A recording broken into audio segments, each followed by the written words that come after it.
Metallography Part 1. Macroscopic techniques. Metallic materials are widely used in many areas of everyday life. How are they built up in their inside?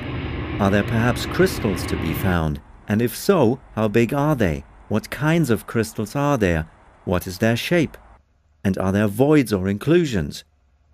Metallography gives an answer. In this video, we would like to introduce the macroscopic techniques of metallography. Macroscopic means to investigate a workpiece over a comparatively large area. Doing this, only little or no magnification is required. Often the naked eye is sufficient to examine the material. As a first sample, we are going to investigate an ingot made from an aluminium alloy. To have a look at the inside, the material tester has to start with a raw cut through the ingot. She picks up the ingot and carries it from the laboratory to the mechanical workshop. The bandsaw machine has already been prepared. The ingot is positioned on the saw table so that the red laser marking line indicates the intended cutting plane. Clamping jaws fix the ingot securely. Then the bandsaw gently sets onto the block and cuts it slowly under intensive liquid cooling. It is important to keep the material as cool as possible to avoid changes in the material structure. That's it. The ingot has been sectioned. Back into the lab, not much is to be seen on the cross-section apart from the typical saw marks. In the next step, the material tester removes the saw marks by careful wet grinding with silicon carbide paper. On the one hand, this serves to produce a flat surface.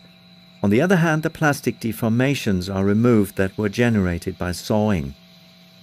After the first grinding operation with coarse-grained paper, the material tester rotates the sample by 90 degrees and grinds it once more, this time with medium-grained silicon carbide paper. Here again she uses sufficient flushing with water. This keeps the sample cool and prevents the abrasive paper from being loaded with material particles. Now a flat, medium ground surface has been created, but apart from the grinding marks, nothing special can be seen. Our sample reveals its structure only by the final etching process. After washing and drying the sample, the material tester dips the ground surface into a suitable etchant. In this case, the etchant consists of a mixture of different acids. Special care should be taken here. The material tester protects herself with a lab coat, special gloves and safety glasses. After half a minute of contact time with the etchant, she washes the sample thoroughly with water and gently wipes off the grey coat of particles using cotton wool.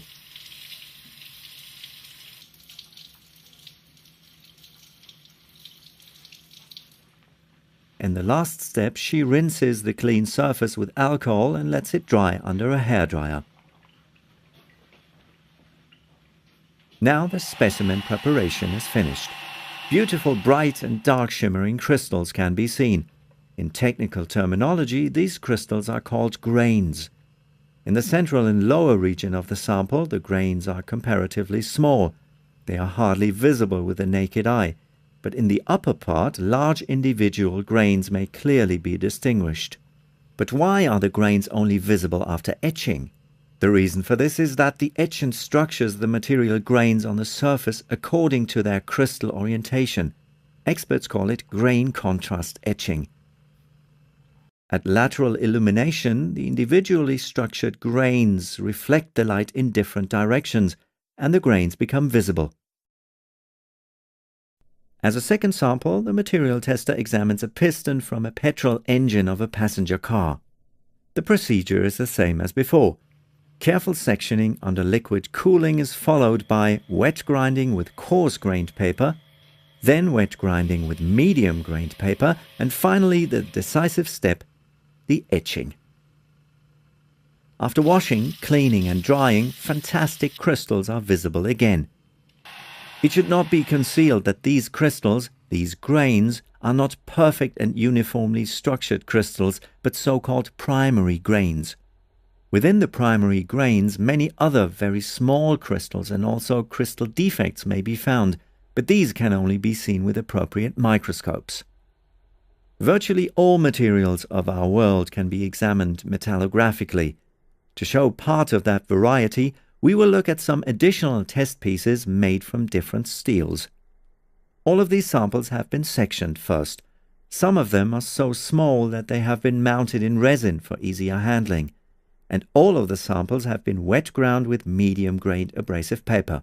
This was done towards the end of the preparation, as shown here in the case of the tooth of a gear wheel. After grinding, not much is visible except from the typical grinding marks. As before, the internal structure will only be revealed by etching. But now the material tester uses a different etchant. This time it is nitric acid diluted in ethanol. She holds the mounted sample with pliers and immerses it into the etchant. After a few seconds, she takes the sample out again, washes it thoroughly with water, then with alcohol, and finally dries it with a hairdryer. Now the preparation of the flame-hardened tooth of a gear wheel is finished.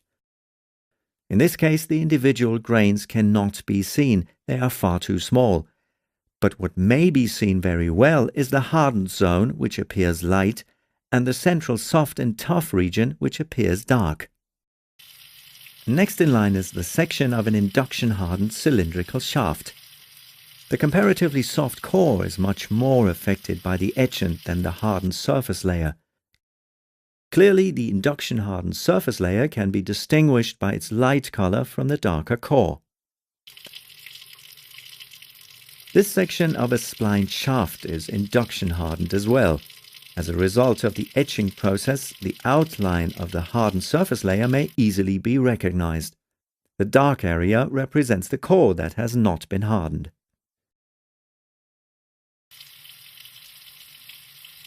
This is a tooth from a case-hardened gear wheel. The surface region of the gear wheel has first been carburized at high temperature and then quenched. The etched sample shows the smooth transition from the carburized and hardened surface region to the softer interior. Weld joints can also be examined metallographically. In our case, the etching process takes a little more time and the analysis is more difficult. But by and by, the structure inside the steel plates, the position of the weld passes, and the heat-affected zones may be identified with a skilled eye.